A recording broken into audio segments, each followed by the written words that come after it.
So our next speaker is Dr. Sarah Pogue, and thank you very much for joining us, Sarah. Sarah's having a few family problems right now, so she really went that extra mile to continue to make the effort to participate in the symposium this afternoon. Sarah needs to leave though right after she delivers her presentation, so she'll be unable to join us for the panelist discussion. But after that discussion, if there's any remaining questions or issues that we think Sarah can address, we'll pass those along and she'll get back to those and address those at a later date. So Sarah is a biologist and really developed in the Holos model as a developer with Agriculture and Agri-Food Canada in Lethbridge, and has a very broad background in the UK in terms of dealing with biodiversity and ecosystem services in the United Kingdom as well.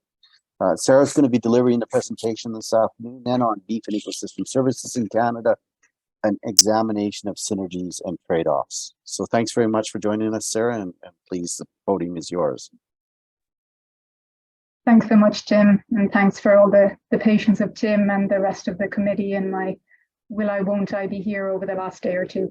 I'll just share my screen here. Let me see.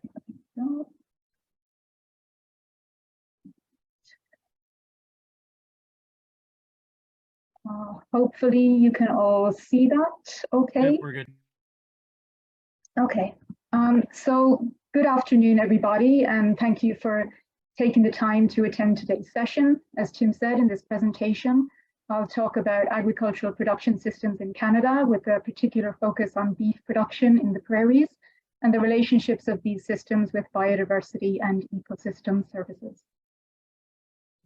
So as Majid has already stated, Canada's agricultural sector faces multiple challenges relating to climate change, competing demands for land and other resources, market forces, and environmental degradation, not to mention shifting patterns of demand for different agricultural products. At the same time, the sector strives to meet future demand and to enhance its economic, environmental, and social sustainability.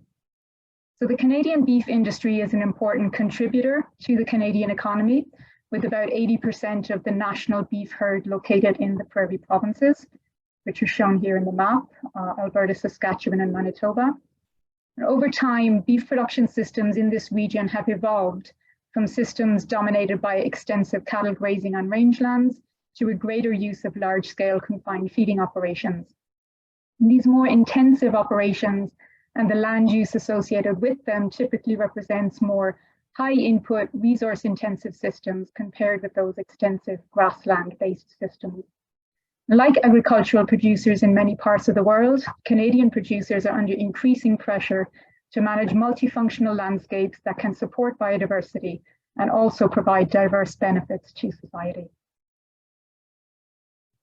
So you've seen some of this already in Majid's presentation. We have a little bit of overlap, but not too much. So when considering the relationships between beef production practices and its social, environmental, or economic impacts, it's really important to adopt a holistic approach that considers all of these different agricultural stages of production.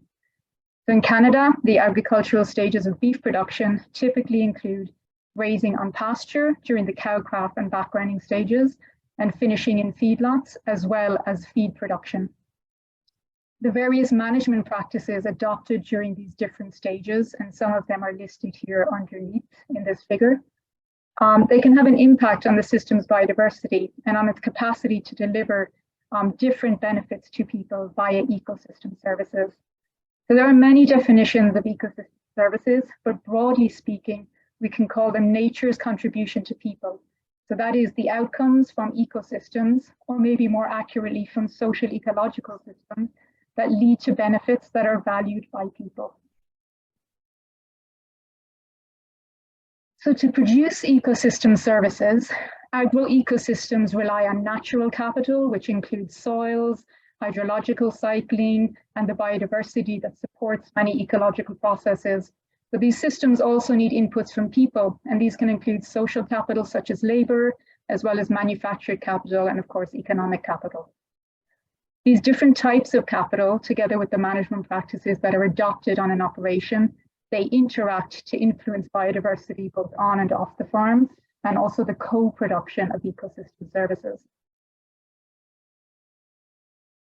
So for example, in extensive grazing systems on native pasture, natural capital inputs might dominate in the production of livestock and also in the production of other ecosystem services.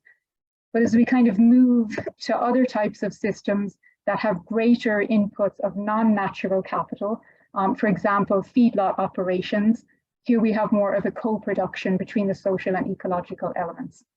So for example, in confined feeding operations, you need to have construction of the feedlots, the production, transport, and distribution of forage and feed, etc. So it's a different kind of system that's producing our livestock or our food. So in terms of ecosystem services, people often play a critical role in their co-production in agroecosystems. Agricultural practices, of course, also generate disservices such as greenhouse gas emissions, biodiversity loss, and sediment runoff or pollution of water by nutrients. And in some cases, such disservices can even ultimately reduce food production. Agroecosystems, of course, also interact with the surrounding landscape matrix, benefiting from the biodiversity and services that are delivered by non-agricultural systems, for example, pollination, or impacting these systems, for example, via downstream water quality impacts related to nutrient runoff. The conservation of biodiversity in agricultural landscapes is a pressing issue. And it's one of the goals of Canada's Federal Sustainable Development Strategy, is to protect and conserve Canadian biodiversity. As Majid already touched on, biodiversity can play a number of roles and have multiple linkages with the capacity of agroecosystems to deliver services and benefits to people. Indeed, the term biodiversity itself encompasses everything from genetic variation within species to biome distribution on the planet. So greater biodiversity is generally positively correlated with ecosystem functioning, as it plays a fundamental role in capturing biologically essential resources, producing biomass, forming soils. For example, in grazed grasslands, many soil nutrient cycles are determined by soil biological community composition, including those organisms that break down and integrate dung into the soil. Biodiversity can also increase ecosystem function resilience, which is essential for the maintenance of ecosystem services. And this can occur when there are species level effects, when you have greater variation in response to change within and between species. It also occurs when there's greater functional redundancy. That means several species that have the same function in an ecosystem, or when you have landscape scale mechanisms that facilitate the flow of biotic and abiotic components that are essential for ecosystem processes and services. So one example of this is when structurally diverse pastures sustained by livestock contribute to pollinator diversity, and this in turn can lead to higher crop yields in adjacent fields. At the species and gene level, biodiversity can contribute directly to the generation of ecosystem services, as crop and livestock genetic diversity is important for maintaining crop and livestock populations. And finally, biodiversity is also valued directly by people, and their well-being can increase just from knowing that certain species or habitats exist and are being conserved. So biodiversity is really important in underpinning many aspects of ecosystem services. There are multiple aspects of agroecosystems and their management that can impact biodiversity and the capacity of these systems to produce beneficial ecosystem services for people. For example, several recent Canadian studies have examined the linkages between landscape complexity and heterogeneity and biodiversity and ecosystem service production. So for example, Galpern et al. 2021 reported that although simple changes to the agricultural landscape could increase wild bee populations in Alberta that are important for crop pollination, the effects of diversifying land cover or increasing field complexity may vary depending on the bee species in question and also depending on the time of the season. The importance of landscape composition and the presence of semi-natural land cover in supporting beneficial arthropods also in Alberta was examined by Robinson et al. And they found that wetlands and grasslands may act as seasonal reservoirs for pest-suppressing arthropods that provide pest control services in nearby croplands. Even they found that faraway habitats can also prove valuable in supporting these species. As the productivity and profitability of agroecosystems, and thus their economic sustainability for the producer, is of fundamental importance, numerous studies have examined the potential for synergies in the production of provisioning and other services, along with the conservation and protection of biodiversity. For example, in a key agricultural region in Quebec, Botsas-Colligny et al. Measured the effects of farmland heterogeneity on the provision of 8 key ecosystem services, and they reported varying responses. So for example, landscapes with smaller fields benefited from greater bee pollination, water quality regulation, and defoliator regulation, but they had lower crop production and aphid regulation. And these diverse responses indicate potential trade-offs in ecosystem service provision in response to changes in landscape heterogeneity. The study also highlighted that the scale at which ecosystem service provision responds to farmland heterogeneity likely depends on the life history and dispersal abilities of the service providing organisms. So really need to think about how different services may be influenced by specific management practices at different scales. And finally, Galpern et al. 2020, they examined the effects of semi-natural areas within and near annual croplands and the spillover of beneficial organisms to these crops in Alberta. And they found evidence for a plausibly positive link between these semi-natural areas and crop yield for 4 of the 7 crops they examined in their study. This indicates that increasing non-crop land cover is unlikely to lead to declines in crop yield in temperate prairie grasslands, and they may in fact contribute to higher yields, as well as biodiversity preservation and the production of other beneficial ecosystem services. So from these, we can conclude that in general, the presence of semi-natural landscape elements within and adjacent to agricultural production systems tends to lead to greater biodiversity and ecosystem service production. However, these relationships can vary depending on the species and the services under examination and at different spatial and temporal scales. These studies also highlight the need to consider important aspects of the biodiversity under examination.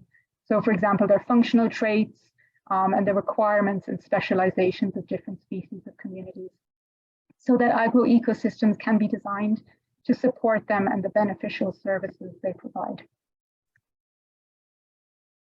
So a little bit more of a focus on beef and ecosystem services right now. So agroecosystems produce not only food, obviously, which is a provisioning service, but they also influence other services that are essential for food production, such as soil quality, pest and disease regulation, and climate regulation via the accumulation of soil carbon in sustainably grazed grasslands, for example.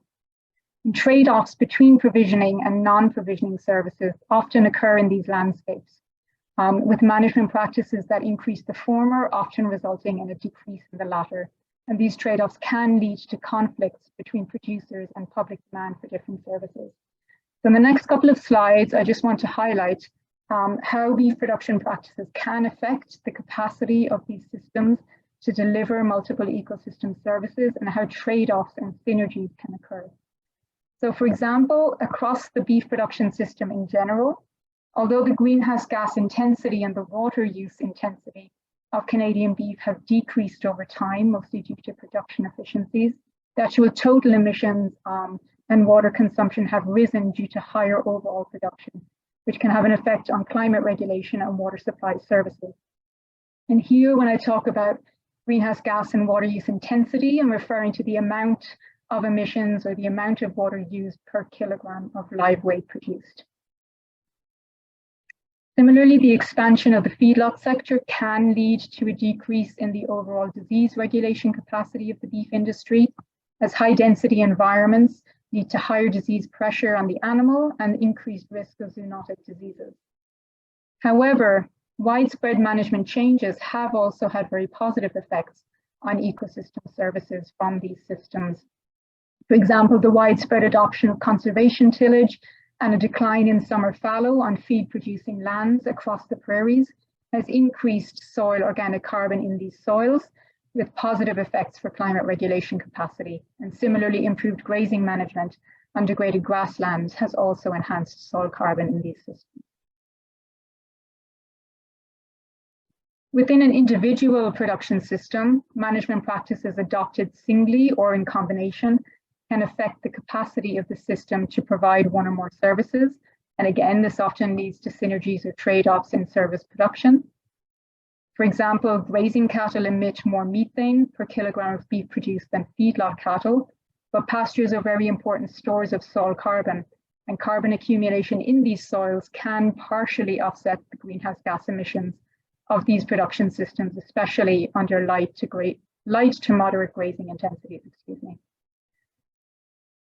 With manure composting, this can have a positive effect on disease regulation as this process reduces the pathogen load of the manure. However, on the other hand, it can lead to increased ammonia losses compared to stockpiling manure. When manure is land applied, the ammonia emissions from composted manure can be lower than from fresh or stockpiled manure because of those higher pre-spreading loss rates from composted manure. So these examples just show the importance of considering multiple stages of production and the different impacts and trends across all of these stages to understand the actual overall impact of the production process. Some management practices can have diverse beneficial impacts on ecosystem services, leading to synergies. So for example, restricting cattle access to riparian areas and streams can maintain and improve habitat quality, water and soil quality regulation, as well as disease regulation due to a lower flow of pathogens into the streams. Likewise, planting shelter belts can increase soil carbon sequestration, can improve soil, water and air quality regulation, and also increases the aesthetic value of the landscape. However, understanding the effects of farm management on the biophysical capacity of systems to provide services on its own, this is not sufficient to determine how these services then flow to people and provide benefits to them. So we do need greater attention on the individual or groups whose well-being is enhanced or diminished by changes in service provision.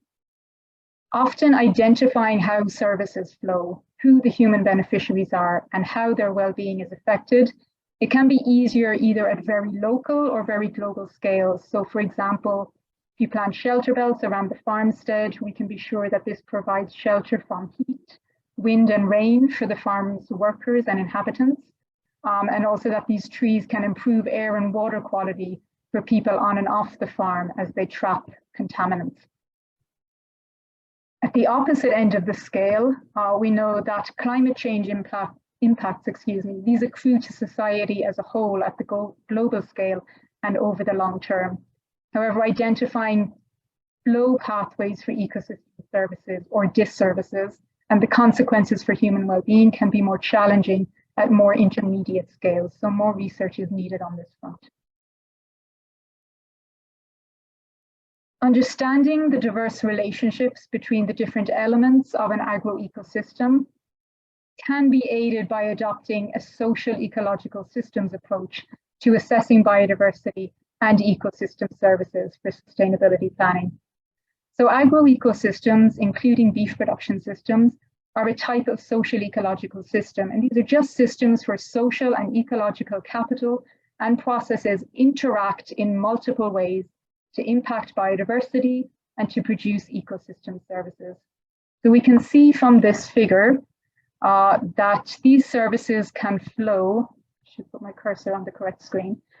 These services can flow from our agricultural landscape where our social and ecological processes and structures interact. We get these ecosystem services that are produced.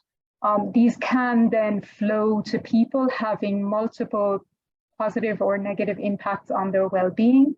And the perceptions and responses of producers and society in response to these impacts can then influence the governance and management of agroecosystems. And so we get all of these feedbacks and interactions between the different elements of the system. We can also see that these systems don't exist in isolation, but they also interact with other complex systems as flows of natural and non-natural resources, ecosystem services, and information flow backwards and forwards between them. Such a framework can help us to consider the different roles of the natural environment, as well as human cultures and economies in the co-production of services, and also help us to eventually develop conservation and management strategies for truly multifunctional food production landscapes. So even though extensive research has been done in this field, numerous publications have stated the need for this type of research to delve more fully into certain aspects of these systems. So for example, there's a greater need to examine both the ecological and social elements and the various linkages between them. We need a better understanding of the drivers of system change. We need to delve further into the relationships between biodiversity and different ecosystem services, including multiple ecosystem services in single assessments. We also need to consider the differences between ecosystem service capacity and the actual flow of those services to people and the benefits that those people experience. We also need to have further research on the different spatial and temporal scales at which interactions occur, and how to scale up this type of research to larger areas. I'm running out of time now, but I'm nearly at the end. So Canada has defined ambitious targets for its agriculture sector in relation to environmental sustainability, which is laid out in multiple documents, including the Federal Sustainable Development Strategy, which is the first of this kind to include a balanced view of the social, environmental, and economic dimensions of sustainable development, and a more sustainable agricultural sector can move us closer to achieving these goals and to surviving upcoming challenges and threats. Okay, I'm going to stop there. Thank you so much for your attention. And thanks also to all of the rest of the team who are involved in this work. Thank you very much. Well, thanks very much, Sarah, for that excellent presentation. I think it shows the importance of biodiversity, but how biodiversity also links to several other ecosystem services and the interactions that take place amongst those drivers.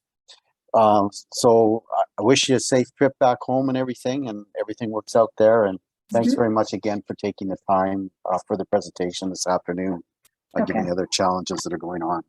Okay, thanks so much, Tim. Thanks, Thank everyone. you. Bye-bye. Yeah, bye-bye. Okay, I would again encourage people to put questions into the question and answer section there. We've only got one question so far, so we can do it through raising hands and stuff during the panel discussion as well, but sometimes it's a little easier if there are questions already there that we can pick up on.